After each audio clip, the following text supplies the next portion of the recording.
Time for the grades. Joining me now is senior Washington correspondent, This Week anchor George Stephanopoulos, our resident grader, and the Nightline report card. All right, let's talk partisanship, hard partisanship. First up, red meat. Easy A tonight. You talked about it in your open. Barack Obama made a choice tonight. He was not going to be Mr. Too Cool for School. He came out hard. He came out tough against John McCain on the economy and foreign policy. You know, John McCain likes to say that he'll follow bin Laden to the gates of hell, but he won't even follow him to the cave where he lives.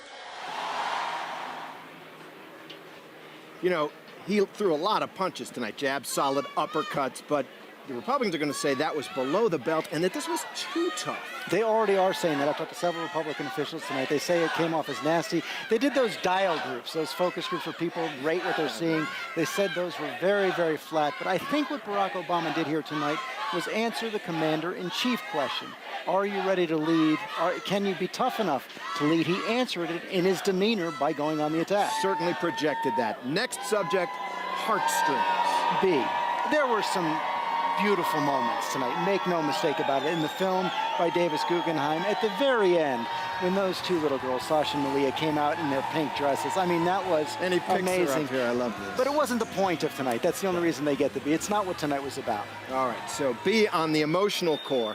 Next, bells and whistles, the stagecraft. Another B. Some great moves. I think having those text messages out on the screens as an organizing tool is very, very smart.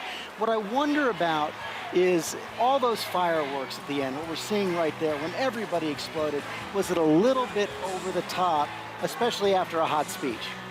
So you don't think that all of this grandiose celebration matched the kind of speech he gave? Well, no, I think it actually matched it too well. It kind of drove the point home a little too hard, a little over the top. Got it. What about the stage? Everybody was talking about the stage. It just wasn't distracting at all, I don't think. I don't think it turned out to be a non-issue, the temple of Obama.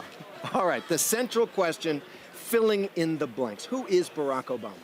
Another easy A, and I think this was the most important thing he had to do tonight. Tonight, he didn't just ride the wave of change. He defined the change that the Democrats would bring, that he would bring as president.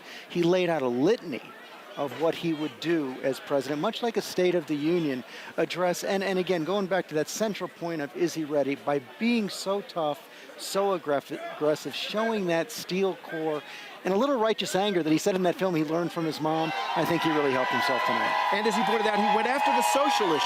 Absolutely. Defended on issues like guns and gays, gay marriage, and discrimination rights and abortion in a way that a majority of Americans, I think, could respond to. Democrats usually run from them. Almost always. All right, Professor. Thanks for joining us this week. Thanks very much. Mixed grades tonight. George Stephanopoulos grading the Democrats all week for us. And you can go to our website at abcnews.com, click on Nightline if you want to write in your own grades.